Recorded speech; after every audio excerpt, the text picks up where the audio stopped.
Hello and good evening, America. I'm your host, Charlie Chepanik, on this edition of Legitco News. This evening we'll be covering a variety of stories from local incidents in the area around our headquarters to political and economic coverage. First off, I'd like to begin with our local study. Earlier today, residents of Oakway Drive called the police with complaints of what sounded like the petrifying squeals of a 16-year-old girl. After the police searched the neighbors' houses, officers determined that it was not a girl, but actually 16-year-old Lenny Cusack, who was starting the commotion. Apparently, he had overdosed on some kind of hallucinogenic drug and thought that he was a monkey and that his drugs were his bananas. Joining us now is our very own Susanna Rasmussen, reporting live from the scene of the crime. Susanna, what's the situation look like over there? Thanks, Charlie.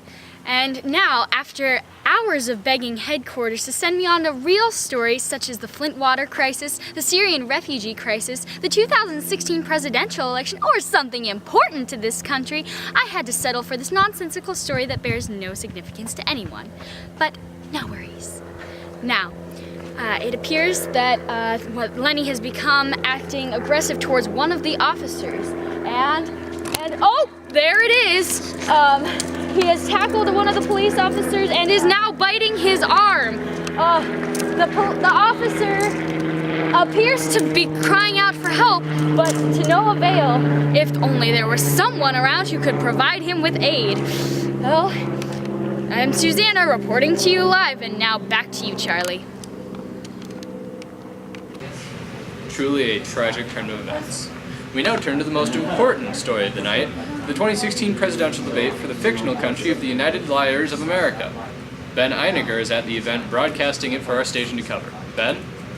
Yes, hi Charlie. Currently, each of the candidates stands on their podiums, ready to answer the questions that America needs answered. Up on the stage, we have Dolan Trump from the Psychopath Party, Hillary, what's the name?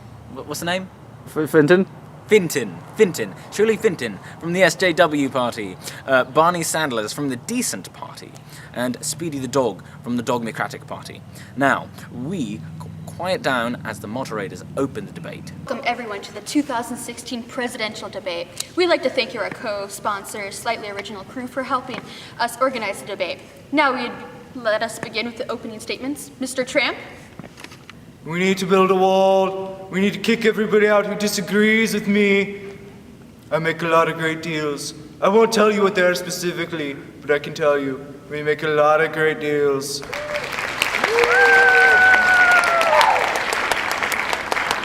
Mrs. Fenton? Hi, I'm Hillary Fenton. I have a horrible political record. I like to get votes. My donors are all big corporations and special interests. But if you don't vote for me, you're sexist because I'm a woman.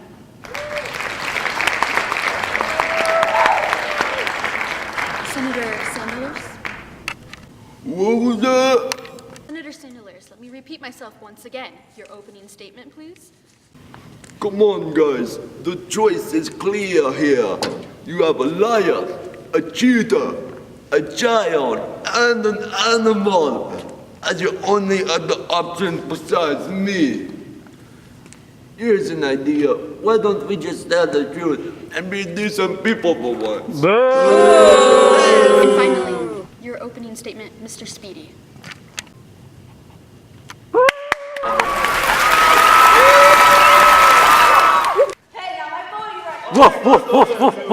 Everybody, please! Sanders! Finton! Please! Everybody! I quit! As you can see, Charlie, the candidates are making it very clear what their platform is and what agendas they want to push if they reach the Oval Office. The race is certainly heating up and tensions are running high at this debate. We now go back to you, Charlie. Thank you, Ben. We face a gripping election process this year. We, of course, as good journalists, will remain neutral for the entirety of the election and will not show explicit bias towards any one candidate. Corporate media would never subliminally try to influence the people's vote. But in any case, Shirley showed a strong performance this night and is clearly ready to take on the role of presidency. We now take a quick commercial break. We'll be right back. Hello, America. I'm Hillary Fenton, and I'm running for president. Please vote for me, thank you. No bias whatsoever. We now come back to our final story of the night, brought to us by a Wall Street report released just a few minutes ago. It seems that the entire stock market has crashed. Yeah, that's right, the entire stock market. This is Charlie Chepnick signing off with Legit Code News. Don't tune in next time, because we won't be here. Good night.